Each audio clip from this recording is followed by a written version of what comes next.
Hello everyone. I welcome everyone to Petle Pathashale. ನನ್ನ ಹೆಸರು ವಿನಾಯಕ್ ಪೇಟ್ಲೆ ಅಂತ. ಪ್ರೀವಿಯಸ್ ಕ್ಲಾಸಲ್ಲಿ ನಾವು ಪೋರ್ಚುಗೀಸ್ ಬಗ್ಗೆ ತಿಳ್ಕೊಂಡಿದ್ವಿ. ಯಾವ ಥರ ಪೋರ್ಚುಗೀಸ್ ಭಾರತಕ್ಕೆ ಬಂದರು, ಏನೇನಾಯಿತು, ಪೋರ್ಚುಗೀಸ್ ವೈಸರಾಯ್ಸ್ ಯಾರು, ಅದ್ರ ಬಗ್ಗೆ ಡೀಟೇಲ್ ಆಗಿ ಸ್ಟಡಿ ಮಾಡಿದ್ವಿ. ಈ ಕ್ಲಾಸಲ್ಲಿ ಪೋರ್ಚುಗೀಸ್ ರಿಲೇಟೆಡ್ MCQs ಬಗ್ಗೆ ತಿಳ್ಕೊಳ್ಳೋಣ. 45 MCQs ಇದೆ ಟೋಟಲ್ ಆಗಿ. ಈ MCQs ಏನೇನು ಡಿಸ್ಕಸ್ ಮಾಡ್ತೀವಿ ಎಲ್ಲನೂ UPSC ಆಗಿರ್ಬೋದು, KPSC ಆಗಿರ್ಬೋದು, ಪ್ರೀವಿಯಸ್ ಇಯರ್ PSI PC ಎಲ್ಲ ಎಕ್ಸಾಮಲ್ಲೂ ರಿಪೀಟ್ ಆಗಿರೋ ಕೋರ್ಸಸ್ನೇ ಡಿಸ್ಕಸ್ ಮಾಡ್ಕೊಂಡು ಹೋಗ್ತೀವಿ. ಸೊ ಶುರು ಮಾಡೋಣ. ಸೊ MCQs ಡಿಸ್ಕಸ್ ಮಾಡೋಕ್ಕಿಂತ ಮುಂಚೆ ಪ್ರೀವಿಯಸ್ ಕ್ಲಾಸ್ ರಿಲೇಟೆಡ್ ಒಂದು ಟೇಬಲ್ ಇದೆ ಇಲ್ಲಿ. Important year to be remembered, ನೆನ್ಪಿಟ್ಕೊಳ್ಬೇಕಾಗಿದ್ದ very important years related to Portuguese ಅವರು. ಫಸ್ಟ್ ಬಂದು 1453. ನಾನು ಲಾಸ್ಟ್ ಕ್ಲಾಸಲ್ಲಿ ಹೇಳ್ದಂಗೆ ಒಟೋಮನ್ ಟರ್ಕ್ಸ್ ಕಾನ್ಸ್ಟಾಂಟಿನೋಪಲ್ನ ಕಾಂಕರ್ ಮಾಡ್ಕೋತಾರೆ. ಇಂಡಿಯಾದಿಂದ ಏನೇನು ಮಸಾಲೆ ಪದಾರ್ಥ ಯುರೋಪ್ ಹೋಗ್ತಿರುತ್ತೆ ಅದನ್ನ ಬ್ಲಾಕ್ ಮಾಡ್ತಾರೆ. ಅದು ಯಾವ ವರ್ಷ ಅಂತ ಕೇಳಿದ್ರೆ 1453. 1487 next, Bartholomew Dias first person to attempt to find new sea route to India. ಭಾರತಕ್ಕೆ ಸಮುದ್ರ ಮಾರ್ಗವನ್ನು ಕಂಡುಹಿಡಿಬೇಕಾದ್ರೆ ಫಸ್ಟ್ ಅಟೆಂಪ್ಟ್ ಮಾಡಿದವನು, ಪ್ರಯತ್ನ ಪಟ್ಟವನು ಯಾರು ಅಂದರೆ ಬಾರ್ತೊಲೊಮಾ ಡಯಾಸ್. ಯಾವ ವರ್ಷ ಅಂದರೆ 1487. ನೆಕ್ಸ್ಟ್ ಬರೋದು ತುಂಬಾ ಇಂಪಾರ್ಟೆಂಟು, 17 ಮೇ 1498. ವಾಸ್ಕೋ ಡ ಗಾಮ ಭಾರತಕ್ಕೆ ಸಮುದ್ರ ಮಾರ್ಗವನ್ನು ಯಾವಾಗ ಕಂಡುಹಿಡ್ದ ಅಂದರೆ 17th May 1498. Next 1500, 1500. 1500ರಲ್ಲಿ Pedro Alvares ಕ್ಯಾಬ್ರಲ್ ಅನ್ನೋನು ಬ್ರೆಜಿಲ್ನ ಕಂಡುಹಿಡಿತಾನೆ.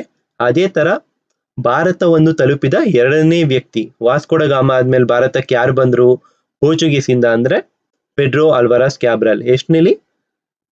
1500ಅಲ್ಲಿ. ನೆಕ್ಸ್ಟು 1510, 1510. ಆಲ್ಫೆನ್ಸೋ ಡಿ ಕಾರ್ಗ್ conquered Goa. Alfonso de Albuquerque ಏನಿರ್ತಾನೆ ಗೋವಾವನ್ನು ವಶಪಡಿಸ್ಕೊತಾನೆ. ನೆಕ್ಸ್ಟು 1612, ಇದು ಬ್ಯಾಟಲ್ ಆಫ್ ಸ್ವಾಲಿ ನಡೆದಿದ್ದ ವರ್ಷ. ಬ್ಯಾಟಲ್ ಆಫ್ ಸ್ವಾಲಿ ಕದನ ಆದಮೇಲೆ ಪೋರ್ಚುಗೀಸ್ ಅವರು ವ್ಯಾಪಾರಕ್ಕೆ ಸೀಮಿತರಾಗ್ತಾರೆ.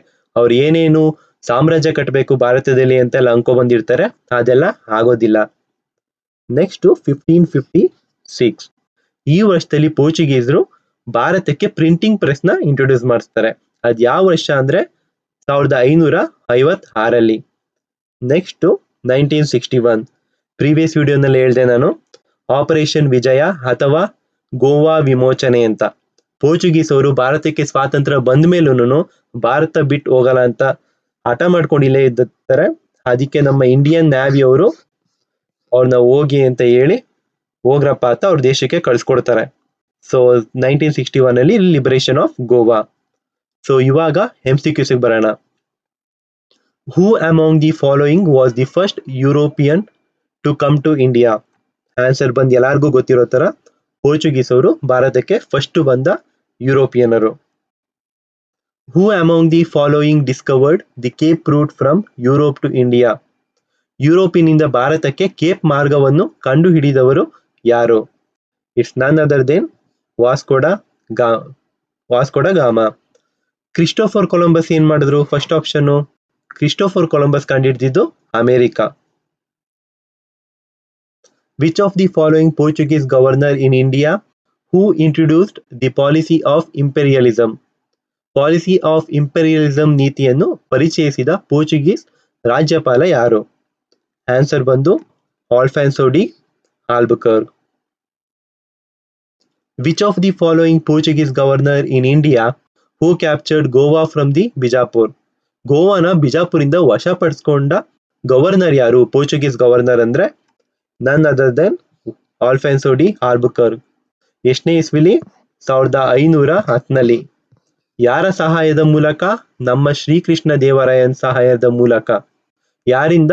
ಬಿಜಾಪುರದ ಆದಿಲ್ ಶಾಹಿಯಿಂದ ವಶಪಡಿಸ್ಕೊಳ್ಳೋದು.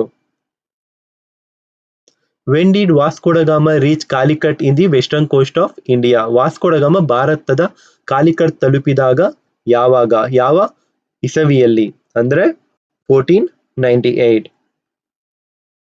Consider the following statements and mark the option which is correct. First Portuguese governor was Francisco de Almeida. ಇದು ಕೂಡ correct. Portuguese established their first factory at Calicut. ಪೋರ್ಚುಗೀಸರು ತಮ್ಮ ಮೊದಲ ಕಾರ್ಖಾನೆಯನ್ನು ಕಾಲಿಕಟ್ಟಲ್ಲಿ ಸ್ಥಾಪಿಸಿದ್ರು. ಇದು ಕೂಡ correct. Goa was the early Portuguese capital in India, later on it was replaced by Cochin. ಇದು ತಪ್ಪಾಗುತ್ತೆ. ಯಾಕೆ? ಕೊಚ್ಚಿನ್ ಮೊದಲನೇ ಕ್ಯಾಪಿಟಲ್, ಎರಡನೇದು ಬಂದು ಗೋವಾ. ಸೊ ಇಲ್ಲಿ ಕರೆಕ್ಟ್ ಇರೋದು ಬರೀ 1 and 2.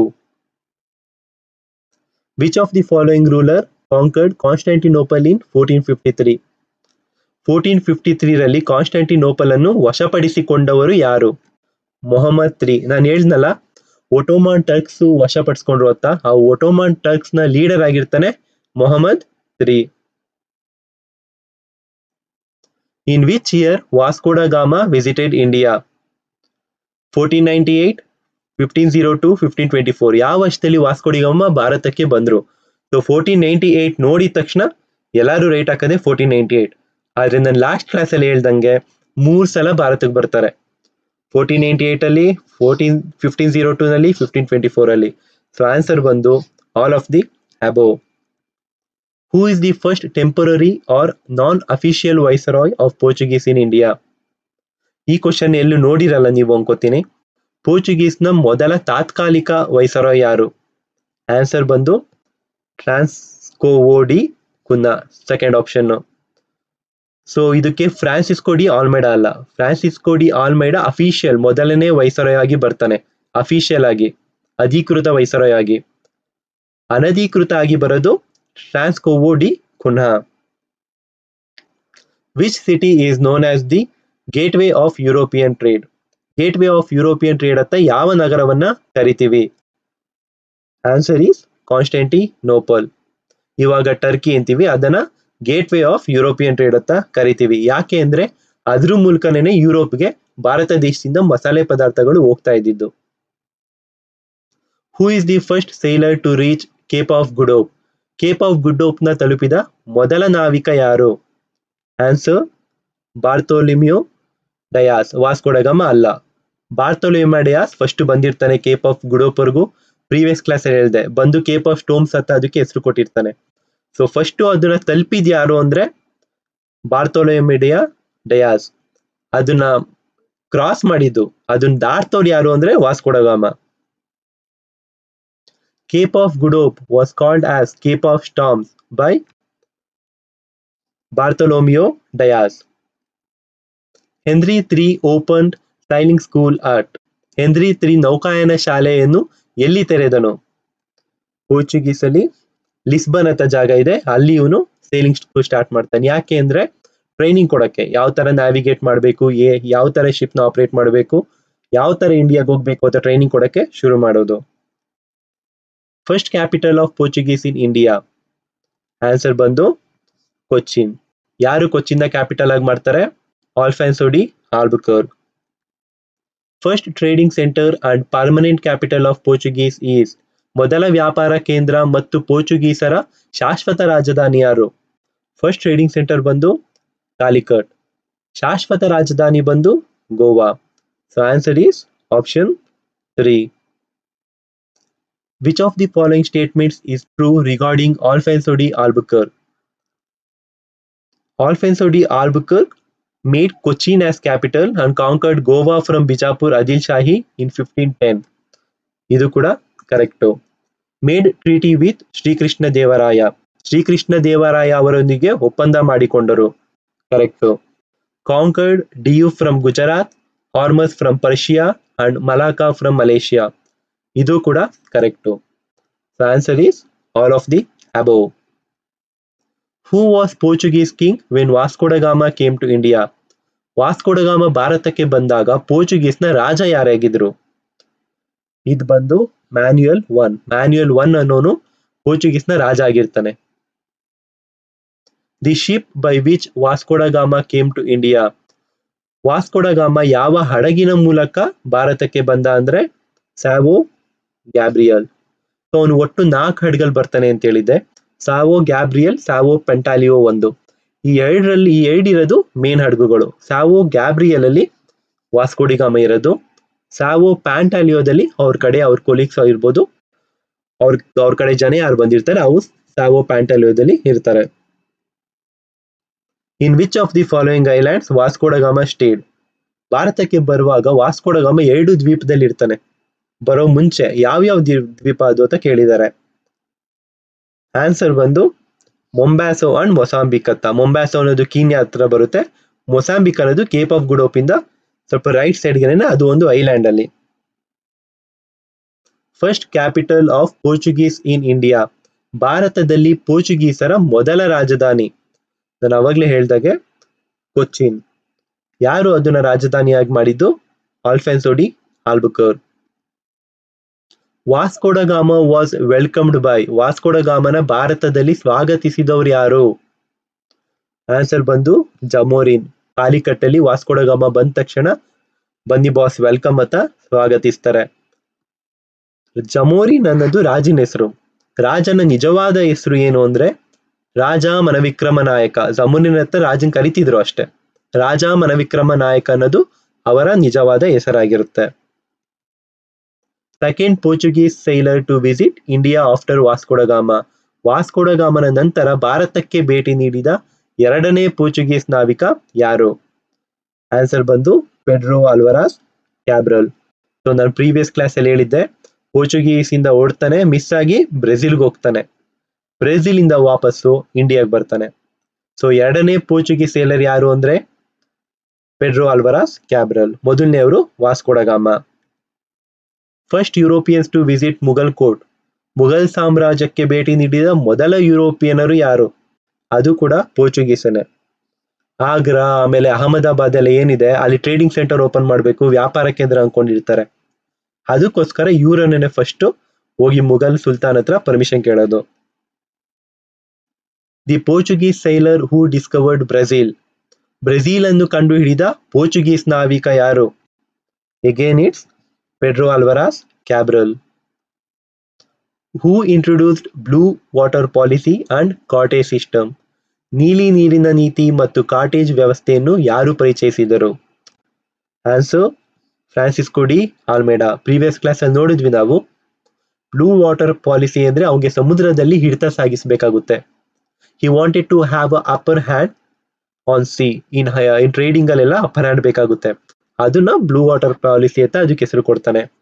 ಕಾಟೇಜ್ ಸಿಸ್ಟಮ್ ಅಂದ್ರೆ it is first commercial licensing system in India. First commercial licensing system ನ ಯಾರು ಪರಿಚಯಿಸಿದ್ರು ಅಂತ ಕೇಳಿದ್ರೆ ಫ್ರಾನ್ಸಿಸ್ಕೋ ಡಿ ಆಲ್ಮೇಡಾ, ಪೋರ್ಚುಗೀಸ್ ನ ಮೊದಲನೇ viceroy. Which of the following was introduced by Portuguese to India. ಈ ಕೆಳಗಿನ ಯಾವ ವಸ್ತುಗಳನ್ನು ಪೋರ್ಚುಗೀಸರು ಭಾರತಕ್ಕೆ ಪರಿಚಯಿಸಿದ್ರು? Tobacco, pineapple, cashew and chilli, all of the above. ತಂಬಾಕು, ಅನಾನಸ್, ಗೋಡಂಬಿ ಮತ್ತು ಮೆಣಸಿನಕಾಯಿ. ಆನ್ಸರ್ ಬಂದು ಎಲ್ಲನು. ಇದೆಲ್ಲಾ ವಸ್ತುಗಳನ್ನು ಭಾರತಕ್ಕೆ ಪರಿಚಯಿಸಿದವರು ಯಾರು ಅಂತ ಕೇಳಿದ್ರೆ ಪೋರ್ಚುಗೀಸ್ ಅವರು. The word caste, talio and cartaz was introduced by. ಜಾತಿ, ಟಾವೆಲ್ ಮತ್ತು ಕಾರ್ಟಿಲೇಜ್ ಪದವನ್ನು ಯಾರು ಪರಿಚಯಿಸಿದ್ರು ಅಂತ ಕೇಳಿದ್ರೆ ಪೋರ್ಚುಗೀಸ್ ಅವರು. ಕ್ಯಾಸ್ಟ್ ಯಾರು ಪರಿಚಯಿಸಿದ್ರು ಅಂತ ಕೇಳಿದ್ದು ಕೆಲವು ಎಕ್ಸಾಮ್ಸ್ ಅಲ್ಲಿ ರಿಪೀಟ್ ಆಗಿದೆ. ಕ್ಯಾಸ್ಟ್ ಅನ್ನೋ ಪದ ಯಾರು ಇಂಟ್ರೊಡ್ಯೂಸ್ ಮಾಡಿದ್ರು ಅಂತ. ಸೊ ಆನ್ಸರ್ ಬಂದು ಅದಕ್ಕೆ ಪೋರ್ಚುಗೀಸ್ ಆಗಿರುತ್ತೆ. The Portuguese ruler who participated in battle of Diu. Diu ಕದನದಲ್ಲಿ ಪಾರ್ಟಿಸಿಪೇಟ್ ಮಾಡಿದವರು ಯಾರು ಪೋರ್ಚುಗೀಸ್ ದೊರೆ ಅಂತ ಕೇಳಿದ್ರೆ the answer is Francisco de Almeida. The real founder of Portuguese empire in India. ಭಾರತದಲ್ಲಿ ಪೋರ್ಚುಗೀಸ್ ಸಾಮ್ರಾಜ್ಯದ ನಿಜವಾದ ಸ್ಥಾಪಕತೆ ಯಾರನ್ನು ಕರೀತಾರೆ? Alfonso de Albuquerque. ನಾನು ಅವಾಗ್ಲೇ ಹೇಳಿದ್ದೆ, Francisco de Almeida first viceroy ಏನ್ ಬಂದ್ರು, ಅವ್ರಿಗೆ ಇಲ್ಲಿ ಸಾಮ್ರಾಜ್ಯ ಕಟ್ಟಬೇಕು ನಮ್ಮ ದೇಶದಲ್ಲಿ ಏನೋ ಇಂಟೆನ್ಷನ್ ಇರಲ್ಲ. ದೇಶನ ಎಲ್ಲ ಏನೇನ್ ಪದಾರ್ಥ ಸಿಗುತ್ತೆ ಅದೆಲ್ಲ ತಗೊಂಡು ಹೋಗ್ಬೇಕು ಅನ್ನೋ ಇಂಟೆನ್ಷನ್ ಇರುತ್ತೆ. ಆಲ್ಫೆನ್ಸೋ ಡಿ ಆಲ್ಬುಕರ್ಗೆ ಇಲ್ಲೇ ಸಾಮ್ರಾಜ್ಯ ಕಟ್ಟಬೇಕು, ಎಲ್ಲಾರನ್ನು ಕ್ರಿಶ್ಚಿಯನ್ಸ್ ಕನ್ವರ್ಟ್ ಮಾಡಬೇಕು, ಎಲ್ಲ ಇಂಟೆನ್ಷನ್ ಆಲ್ಫೆನ್ಸೋ ಡಿ ಆಲ್ಬುಕರ್ಗೆ ಇರುತ್ತೆ. The ruler who moved capital from Cochin to Goa. ರಾಜಧಾನಿಯನ್ನು ಕೊಚ್ಚಿನಿಂದ ಗೋವಾಕ್ಕೆ ಸ್ಥಳಾಂತರಿಸಿದ ಆಡಳಿತಗಾರ. ಆನ್ಸರ್ ಬಂದು ನೀನೋಡಿ ಕುನ್ನಾ. ಅವಾಗ್ಲೇ ಹೇಳ್ತಾ ಇದ್ವಿ ಕೊಚ್ಚಿನ ಕ್ಯಾಪಿಟಲ್ ಆಗಿ ಮಾಡಿದ್ಯಾರು? Alfonso de Albuquerque. ಕೊಚ್ಚಿನಿಂದ ಗೋವಾಗ್ ಮೂವ್ ಮಾಡ್ತಾನೆ ಪುನಃ. ಹೆಂಗಿದ್ರು ಗೋವನ್ ಗೆದ್ದಿದೀವಿ, ಕೃಷ್ಣ ದೇವರಾಯ ಸಹಾಯ ತಗೊಂಡು ಏನು ಕೊಚ್ಚಿನಲ್ಲಿ ಇರ್ಬೇಕು ಅಂತ ಗೋವಾ ಶಿಫ್ಟ್ ಮಾಡ್ಕೊಂತಾರೆ. First Indian queen to face Portuguese. ಪೋರ್ಚುಗೀಸರನ್ನು ಎದುರಿಸಿದ ಮೊದಲ ಭಾರತೀಯ ರಾಣಿ. ಇದು ತುಂಬಾ ಇಂಪಾರ್ಟೆಂಟ್ ಆಗುತ್ತೆ. ಆನ್ಸರ್ ಬಂದು ಅಬ್ಬಕ್ಕ ದೇವಿ. ಅಬ್ಬಕ್ಕ ದೇವಿಯವರು ಮೊದಲ ಭಾರತೀಯ ರಾಣಿ. ಪೋರ್ಚುಗೀಸ್ ಅವ್ರನ್ನ ಎದುರಿಸಿದ್ ಯಾರು ಅಂತ ಕೇಳಿದ್ರೆ ಅಬ್ಬಕ್ಕ ದೇವಿಯವರು. Which Mughal ruler seized Hooghly in 1632?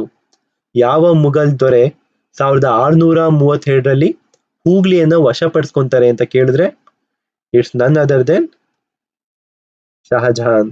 ಶಹಜಹಾನು ವಶಪಡಿಸ್ಕೊಂತಾರೆ 1632ನಲ್ಲಿ. Who is known as Robert Clive of Portuguese? ಯಾರನ್ನ ಪೋರ್ಚುಗೀಸ್ನ ರಾಬರ್ಟ್ ಕ್ಲೈವ್ ಅಂತ ಕರಿತೀವಿ ಅಂತ ಕೇಳಿದ್ದಾರೆ. ರಾಬರ್ಟ್ ಕ್ಲೈವ್ ಬಂದ್ರು ಬ್ರಿಟಿಷ್ ಗವರ್ನರ್ ಅವರು. ಬೆಂಗಾಲ್ನ ಗವರ್ನರ್ ಆಗಿರ್ತಾರೆ ರಾಬರ್ಟ್ ಕ್ಲೈವ್. ಅದೇ ತರ ಬಿರುದು ಯಾರಿಗಿರುತ್ತೆ ಪೋರ್ಚುಗೀಸ್ ಅಲ್ಲಿ ಅಂದ್ರೆ Alfonso de Albuquerque. Father of liberation of Goa is? ಗೋವಾದ ವಿಮೋಚನೆಯ ತಂದೆ ಅಂತ ಯಾರನ್ನು ಕರಿತೀವಿ? ಕ್ರಿಸ್ಟಾವೋ ಬ್ರಗ್ಯಾಂಗ್ ಕುನಾನ father of liberation of Goa ಅಂತ ಕರಿತೀವಿ. After which battle Portuguese rule came to end and limited to trade? ಯಾವ ಯುದ್ಧದ ನಂತರ ಪೋರ್ಚುಗೀಸ್ ಆಡಳಿತವು ಕೊನೆಗೊಂಡಿತು ಮತ್ತು ವ್ಯಾಪಾರಕ್ಕೆ ಸೀಮಿತವಾಗಿತ್ತು? ಅಂದ್ರೆ ಬ್ಯಾಟಲ್ ಆಫ್ ಸ್ವಾಲಿ. ಯಾವ ವರ್ಷ ನಡೆಯುತ್ತೆ? 1612 ಅಲ್ಲಿ.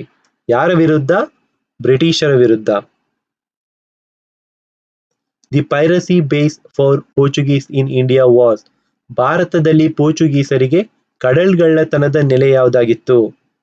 ಆನ್ಸರ್ ಬಂದು ಹೂಗ್ಲಿ. UPSC ಕ್ವಶನ್ ಆಗಿದೆ ಇದು. ಹೂಗ್ಲಿ ಅನ್ನೋದು ಕಡಲ್ಗಳ್ಳತನಕ್ಕೆ ಪೋರ್ಚುಗೀಸರಿಗೆ ಜಾಗ ಆಗಿತ್ತು. Who conquered Salsette and Bassein from Portuguese?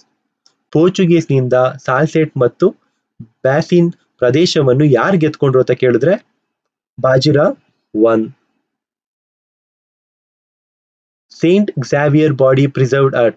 Saint Xavier ದೇಹನ ಎಲ್ಲಿ ಸಂರಕ್ಷಿಸಲಾಗಿದೆ? Answer Bom Jesus church. ಎಲ್ಲಿರೋದಿದು? ಗೋವಾದಲ್ಲಿರೋದು. ಇಲ್ಲಿ ಅವ್ರ ಬಾಡಿನ ಪ್ರಿಸರ್ವ್ ಮಾಡಿದ್ದಾರೆ. Which Europeans introduced printing press to India? ಯಾವ ಯುರೋಪಿಯನರು ಪ್ರಿಂಟಿಂಗ್ ಪ್ರೆಸ್ ನ ಭಾರತಕ್ಕೆ ಪರಿಚಯಿಸಿದ್ರು ಅಂತ ಕೇಳಿದ್ರೆ ಪೋರ್ಚುಗೀಸು. ಎಷ್ಟನೇ ಇಸ್ವಿಲಿ? 1556ನಲ್ಲಿ. Printing press was introduced by? ಯಾರು ಇಂಟ್ರೊಡ್ಯೂಸ್ ಮಾಡಿದ್ರು ಅನ್ನೋದು ಪೋರ್ಚುಗೀಸು ಹಿಂದಿನ ಕ್ವಶನ್ ಅಲ್ಲಿ ನೋಡಿದ್ವಿ. ಹೆಸರು ಯಾರು? ಪರ್ಟಿಕ್ಯುಲರ್ ಪರ್ಸನ್, ಯಾವ ವ್ಯಕ್ತಿ ಇಂಟ್ರೊಡ್ಯೂಸ್ ಮಾಡಿದ ಅಂದ್ರೆ ಗ್ಯಾಸ್ಪರ್ ಕ್ಯಾಲೆನ್ಸಾ.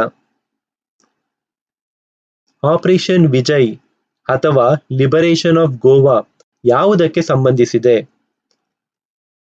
ಪೋರ್ಚುಗೀಸ್ಗೆ ಸಂಬಂಧಿಸಿದೆ. ಯಾವ ವರ್ಷ?